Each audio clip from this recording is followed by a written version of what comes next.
Hello. It is I, Andrine, your Jewish American Priestess, and I am here today on the day of Erev Rosh Hashanah. I'm going to do a reading. I have no theme. It is Erev Rosh Hashanah. That's enough.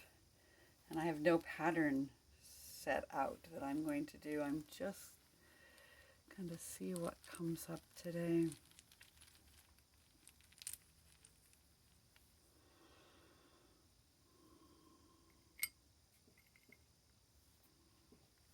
Chaf.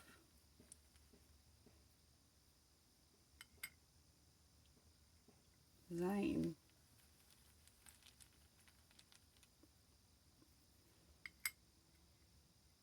Tet. I'm just going to read those. We'll start there. So, what I was thinking when I pulled that down, that first letter, Chaf, it's about what's coming down from above, what's coming down from heaven for us right now. And Chaf is a palm of a hand. It is, again, about what we are receiving and giving. Interestingly, it landed right on the hands on the mirror. What we are receiving and what we are giving, and also power, koach, coming down from above, which is to say, there is no above and below in reality, but, what comes down from heaven, what comes to us from the divine. And it's both power and protection. It is the shach on top of the sukkah that protects us from the sun, but it's also the sun. It's both things. It's again, what we are giving and what we are receiving. It is the binary of wealth and poverty.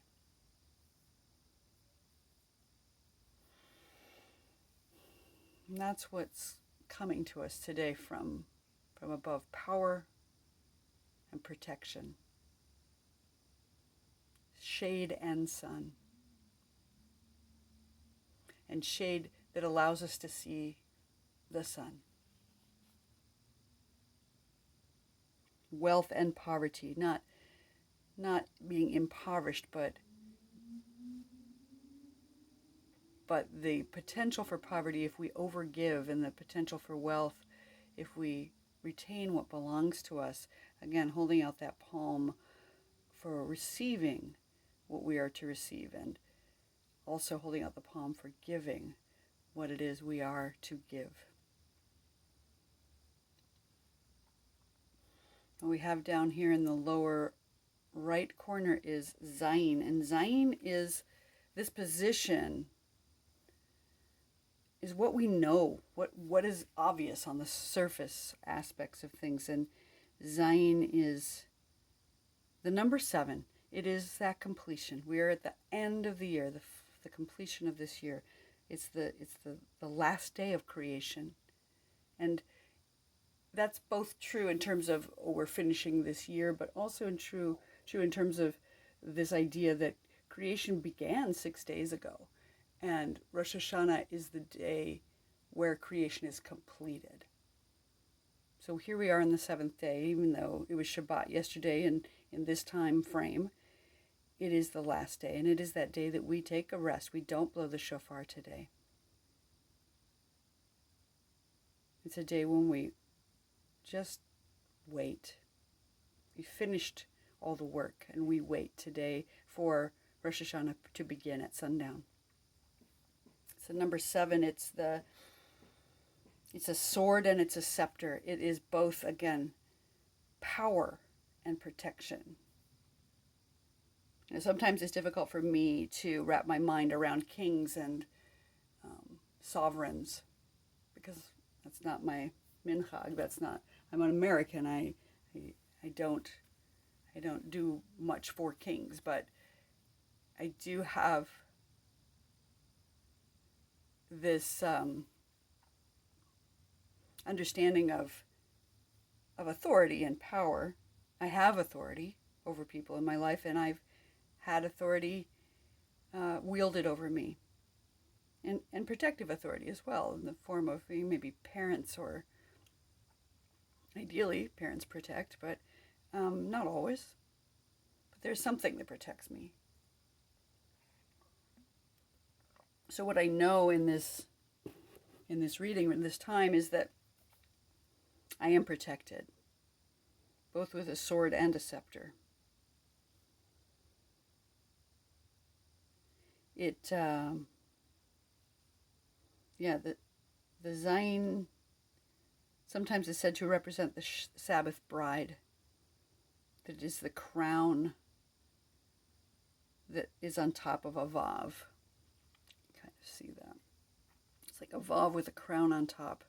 And that's considered the bride, that it is the feminine aspect that crowns a partnership.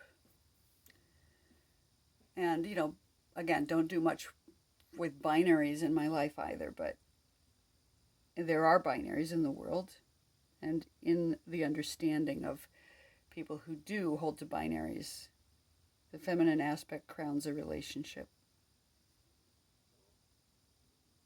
There's a lot of magic that's associated with the number 7. It's considered a lucky number. We're coming to the end of our Shemitah year tonight as well. Shemitah is the cycle of 7 years where we let the land lie fallow, which we did this last year. And we're coming to the completion of that.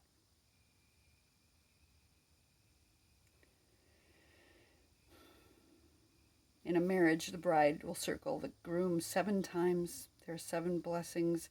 There are 7 lower Sefirot that we count during the Omer, and during the Omer Teshuvah also, which just completed yesterday. And again, we're at this time of rest.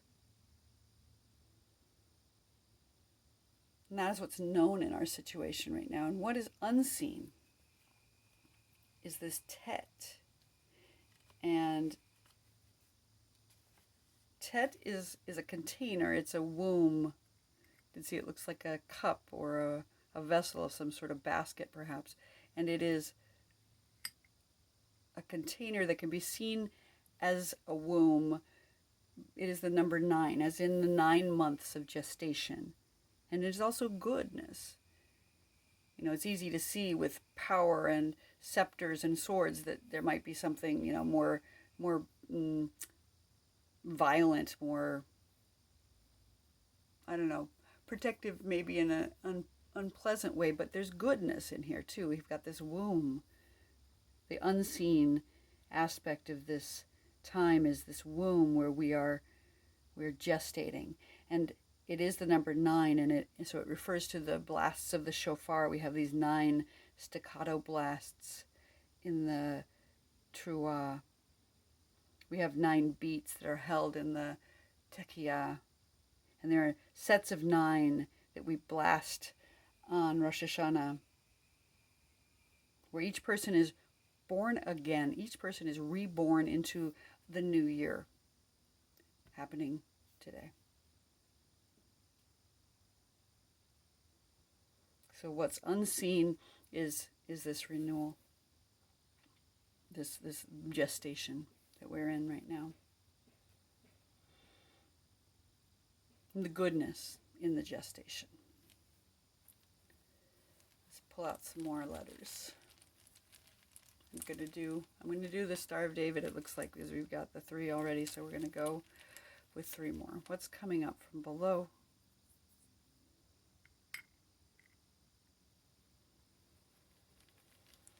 We have Chet.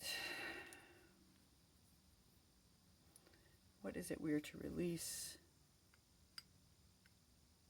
Rosh. And what is it we're calling in? And we have Ayin.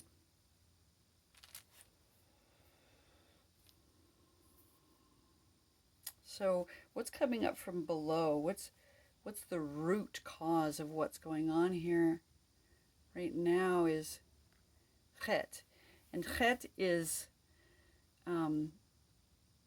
it's life. I mean, it is Chai, right? So it's It's the contract that we have made when we were called to life, when we are called to life every moment, when we take a breath in, when we release that breath, we breathe in again and we choose life. Every morning when we get up, we're choosing life.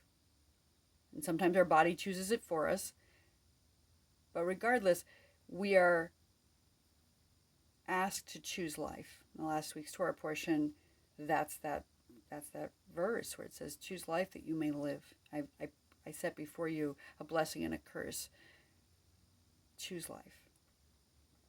And that's the root of all of this right now. We've chosen life. We are here right now. We've made it through this year, Kenahora, to this last day. What do they call it in Judaism? About the Tukis Hashanah, the end of the year. Tukis Hashanah, I love that. So we have Chet, and it is 8. It is infinity. And whereas Zayin is 7, we have Chet being 8. One more than creation is the infinite. And if you put an 8 on its side, it gives you this infinity symbol. But it's the life force. It's about the infinite. It's about, and it's also about darkness. It's Choshek, begins with Chet, and it's the first use of the letter Chet in the Torah is Choshek, darkness. So it's both. It's that yin and yang. It's both the light and the darkness. All of life, all that comes together in that infinity of life that we are choosing every moment.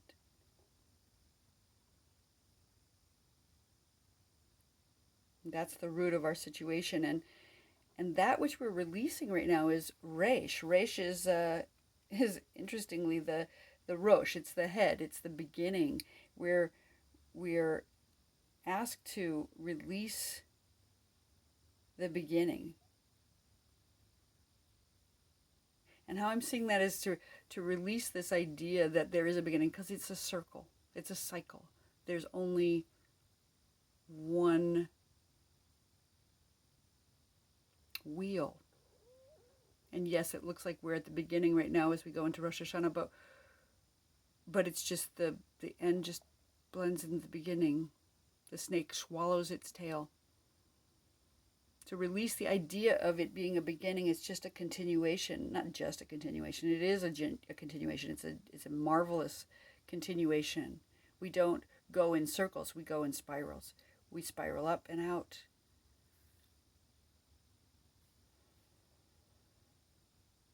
Resh is the binary of seed and barrenness. But as we know in our life, when we are barren, there is still something. There's still some seed there.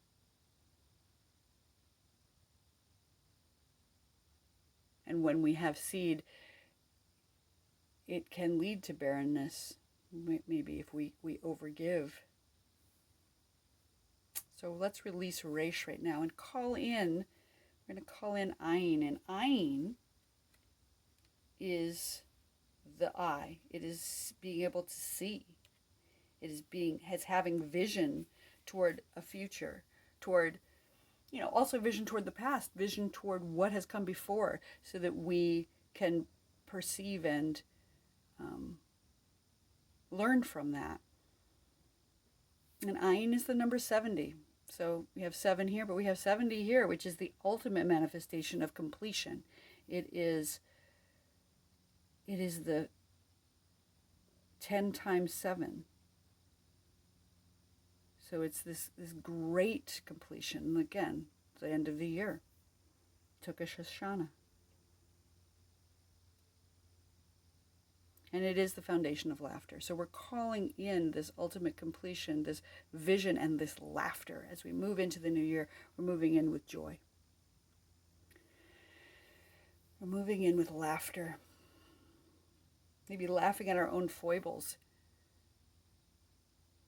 And also finding some way to laugh with others,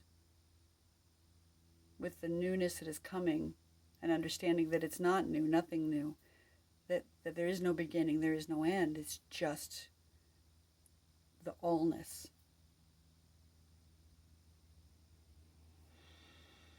I'm going to pull out one more letter for this day.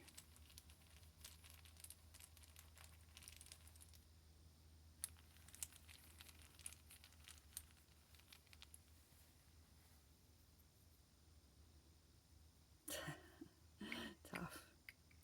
Okay, that's the last letter of the alphabet. So beautiful. So it's the end. It is the end. Here we are at the end. This signature, this stamp, this seal on the year. Boom. Complete. Job well done, hopefully.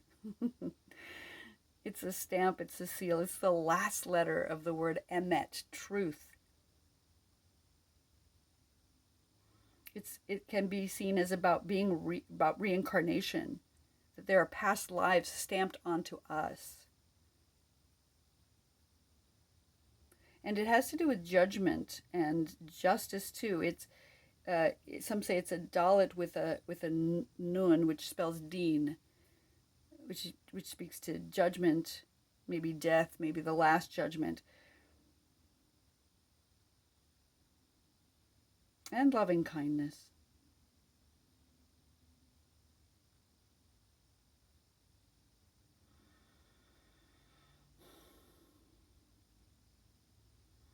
It's the last letter. It's about the moon. It rules over the moon in the sky. So maybe something that's a little hazy, a little unseen. It is the center of the divine temple. In the Sefer Yetzirah, each of the letters defines one of the walls of the divine temple, one of the walls and one of the edges. And Taf is that center space where divinity exists. It has to do with the binaries of sovereignty and slavery.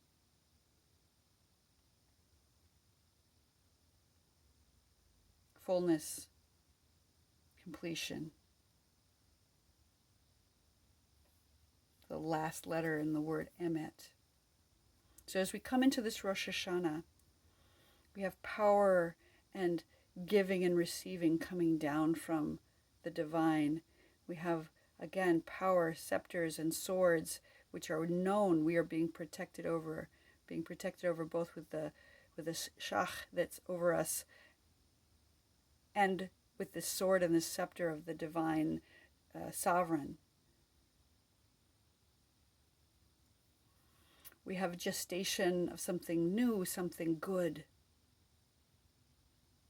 that comes from the root of life, chai, the root, that contract that we've made with ourselves, with the divine, the chuppah that we've stood under as the bride here circles the groom 7 times. We've got this infinity, this idea of infinite life coming up from the root.